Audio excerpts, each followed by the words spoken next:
Welcome back to Top 25 Voter Pod with our top 25 voters, Chad Conine and John Werner. Good to see you guys. How y'all doing? Howdy. Good. I love Zoom. My main mode of communication. Yeah. Be nice when we actually start hanging out in person again.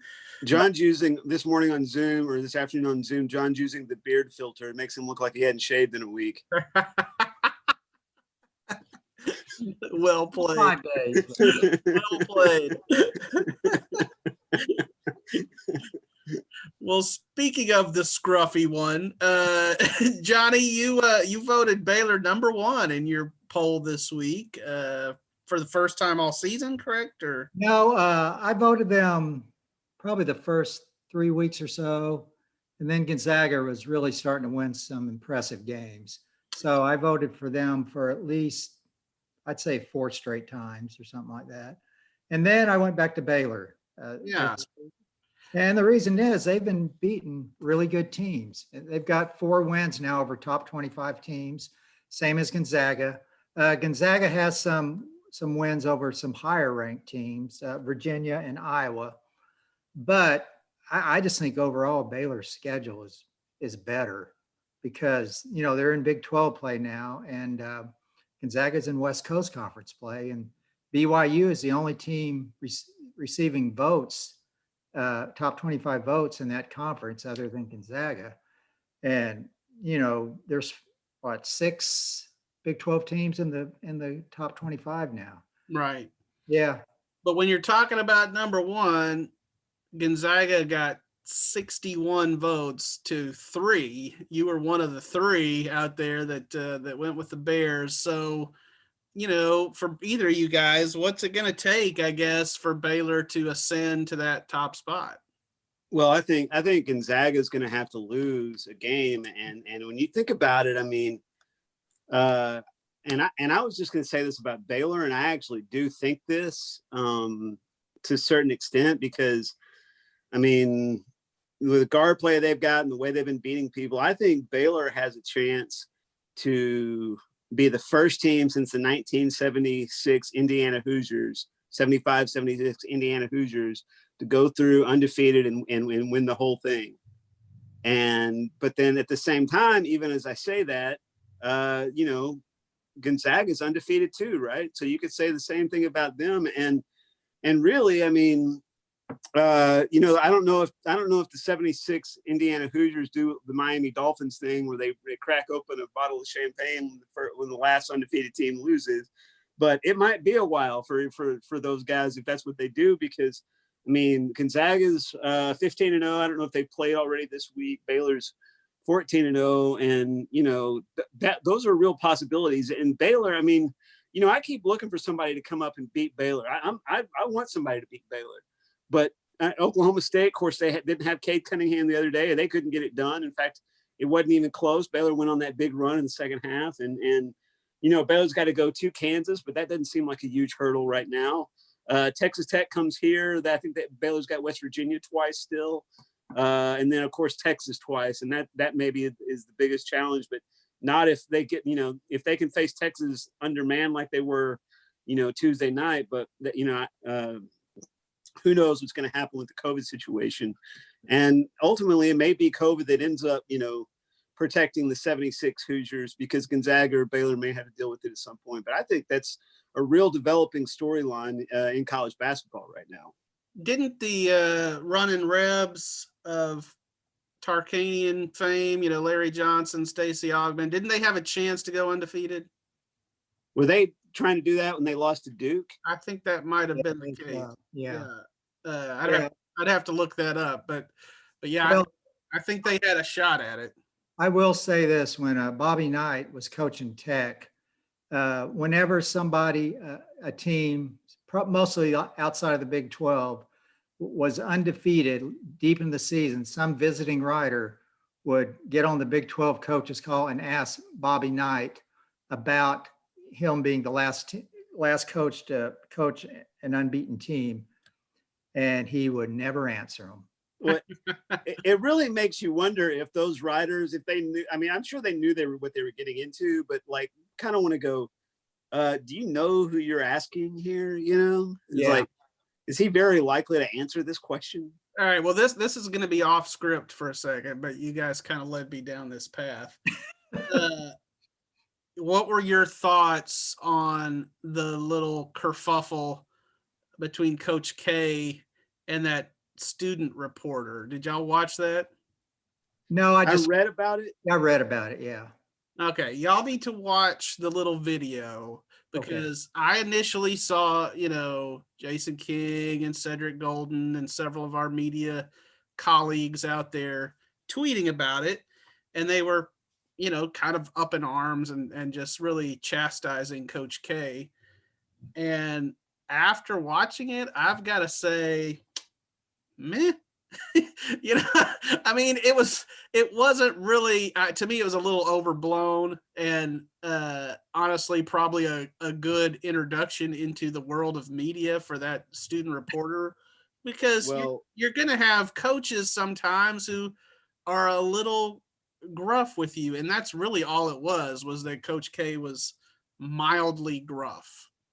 Yeah, I think the Zoomness of things these days causes press conferences to be more sort of out there than they would have been before. Like, I mean, I guess the recording gets up there, everybody can watch it. I mean, and watching press conferences as a whole in generally. But, I remember when Baylor was playing in the Fiesta Bowl and what was that, January 1, 2014. And Larry, a reporter, asked just kind of a weird question, kind of underlying insulting question of Central Florida's coach,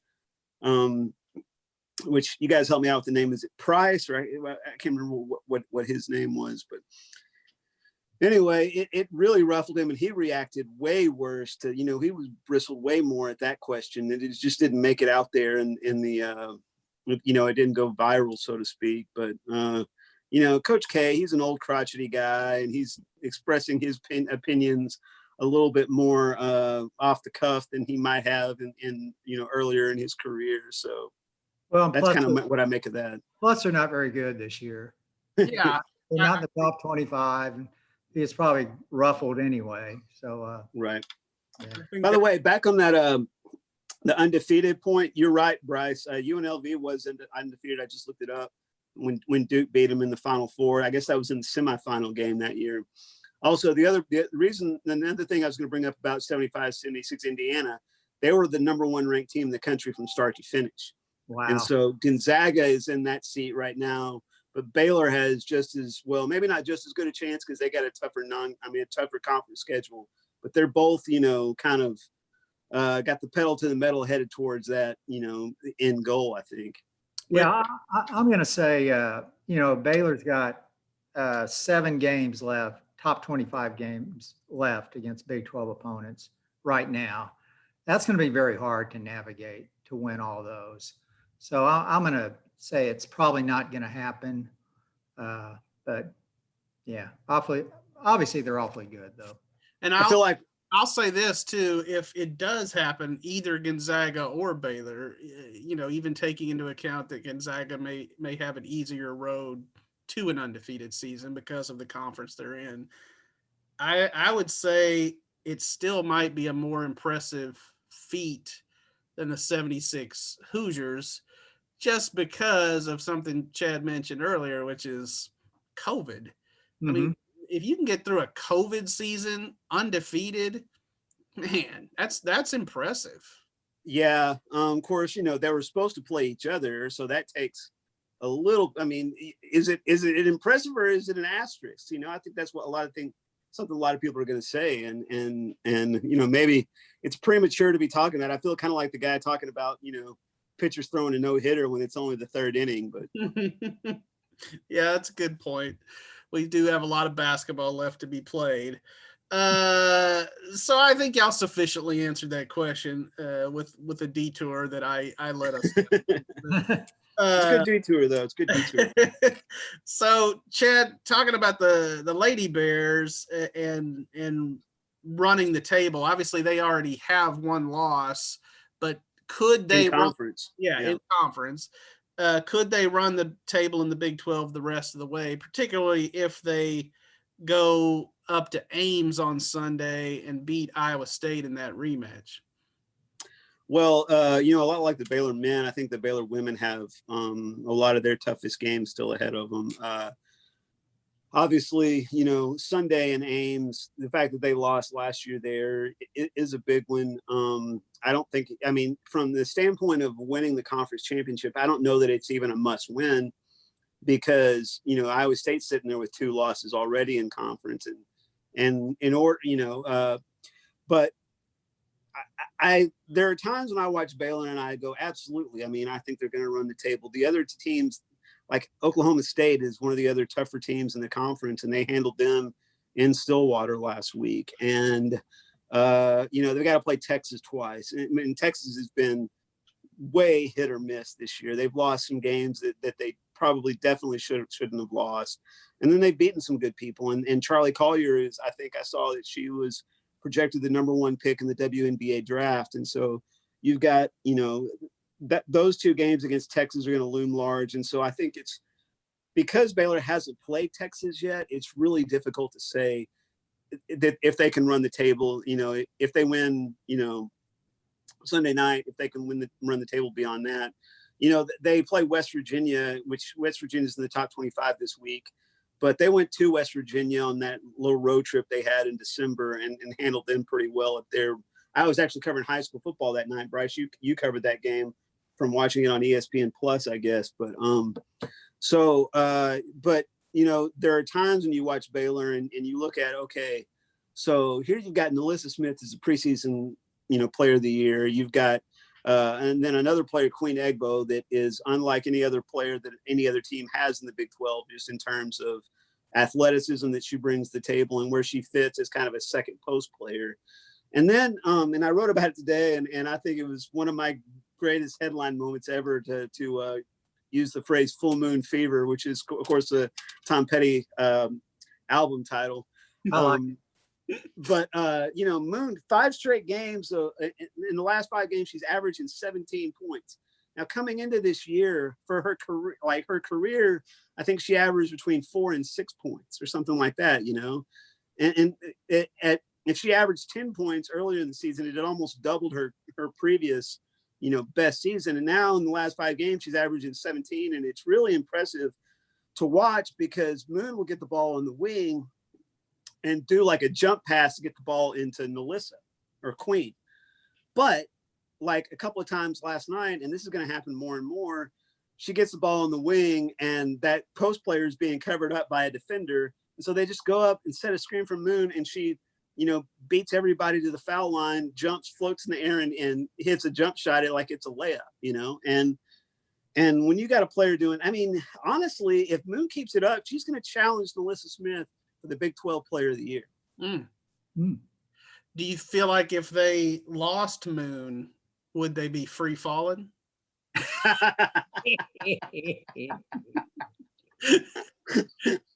Well, right now we were going to do a whole podcast just on the Full Moon Fever album and the song Free Fall, and we're going to have to put the brakes on and not do that. But hey, I don't know if y'all heard me. I said right now they're running down a dream. There you go.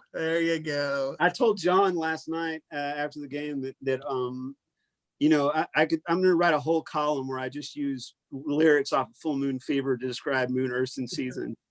I like it. You can do it too. Yeah, that'd be good. I'd read that.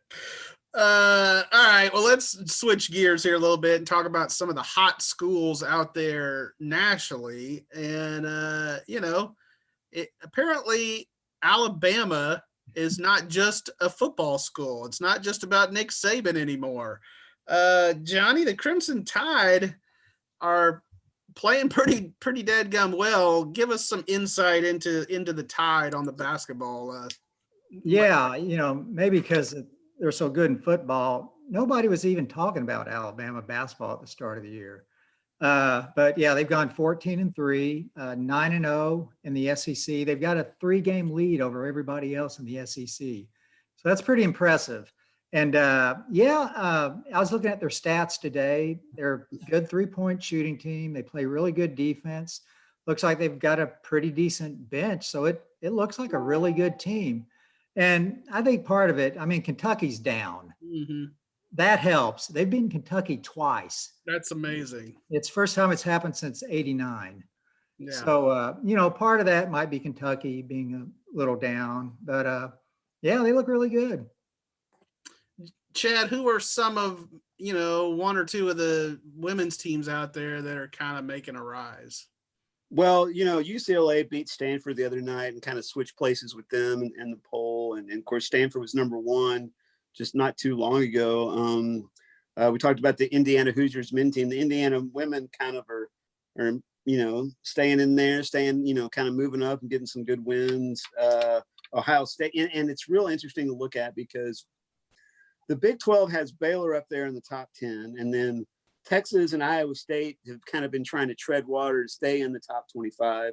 West Virginia moved in this week, but the Big 12 just really lacks, that second and third team. And you look at some of the other conferences in the country, the SEC, as usual, has a bunch of teams up there. South Carolina's real high. Arkansas and Kentucky have both had their moments. A&M is in the top 10. So the SEC is loaded. The Big 10, like I mentioned, with Indiana, Ohio State, and then you got Michigan up there in the top 20, and Maryland at number 5 in the country. It's real hard sometimes to remember with the ACC Big 10 back and forth who is where, sometimes because Maryland will always be an ACC team to me, but they're in the Big 10 now. And then, the Pac-12 has got, as I mentioned, Stanford and UCLA and Arizona and, of course, Oregon. And so I don't know. I mean, it's a quandary as to whether the Big 12 is actually that much below those teams. And I think if you look at non-conference results, it's not difficult to say, the Big 12 isn't punching with those other schools outside of Baylor. And then the question is why? I mean, is Texas not producing, women's basketball players the way it used to, or is Baylor just sopping up all the good players and not leaving anybody for anybody else?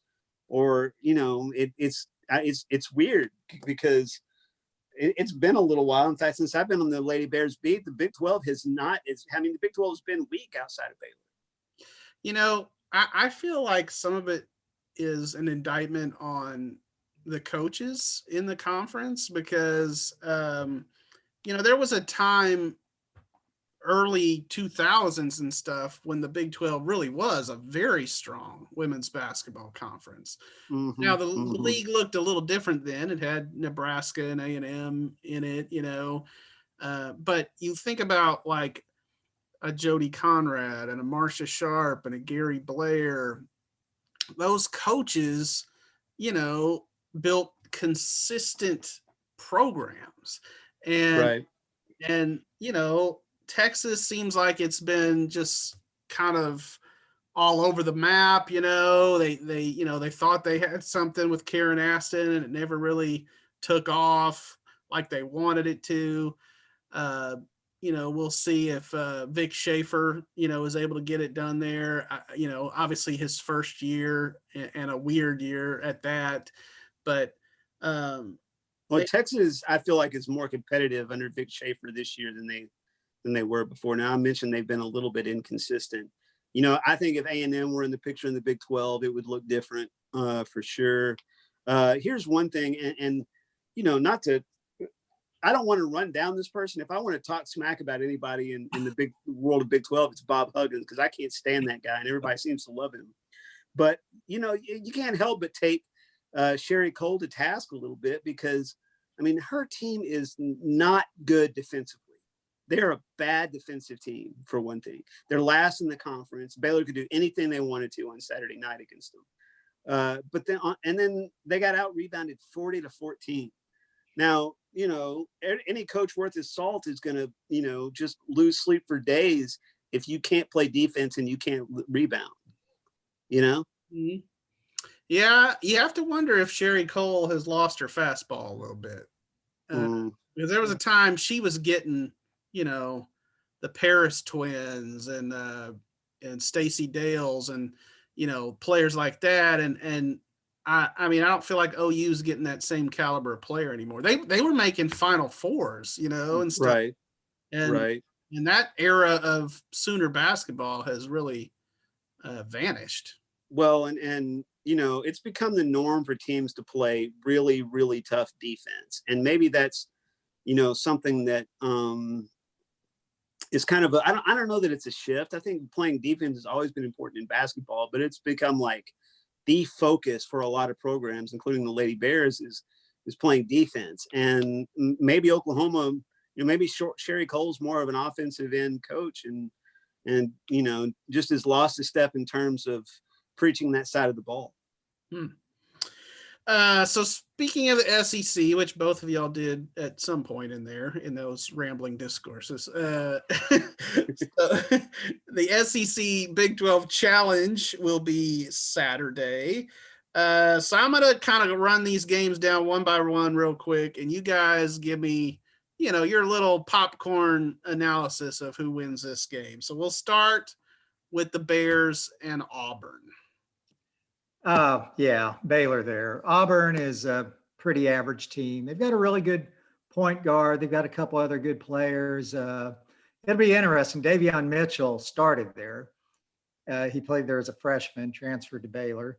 He might have a little extra motivation there, but Baylor's just too good for them. And Chad, we know, is on the Baylor undefeated train, so I guess he's taking the Bears. Auburn is one of those teams that'll stick in your craw, though. I mean, War Eagle, baby. Yeah, and Bruce Pearl teams play annoying, like up-paced basketball, so they might be able to come in there and annoy Baylor a little bit. We'll keep the pearls of wisdom going here, and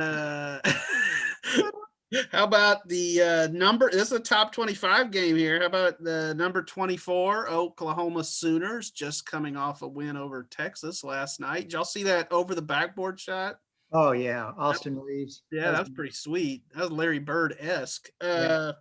And they have a guy who looks like Larry. That's true, they do. And they're going up against the previously mentioned Alabama Crimson Tide. Who are we taking in this one? It's at Norman. Yeah, I think I'm going to take Oklahoma there. I think they've got a good team. They're on the rise. They've been playing pretty well. They almost blew it last night, but they've got a good team. All this game is a 3-point shooting contest. So who do you take? I mean, flip a coin, but I'll say Oklahoma is going to get a big win for the Big 12 in this one. Okay.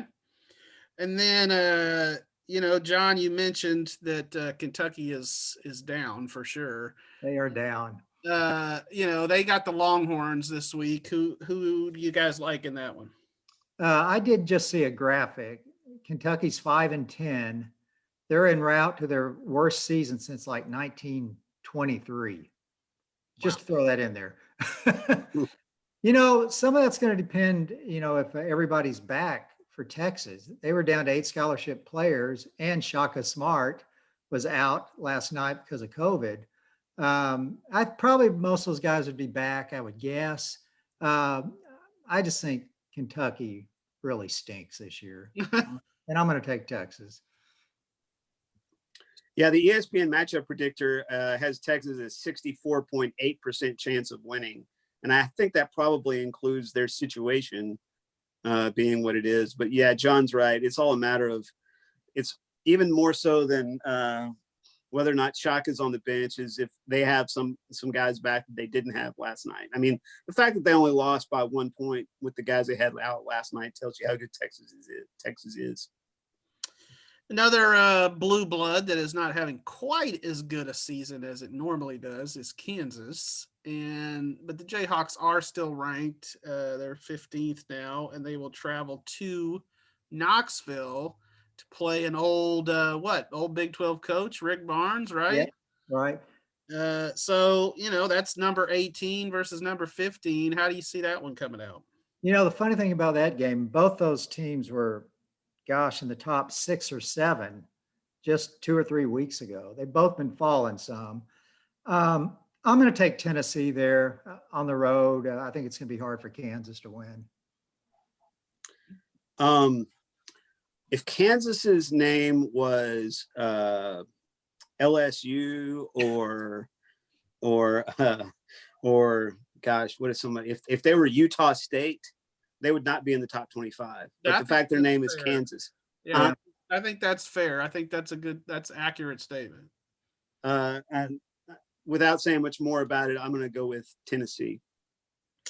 All right. So then we have Chad's Texas Tech Red Raiders, number 10 in the country, who gave us one of the greatest memes ever the other night with the little Texas Tech fan.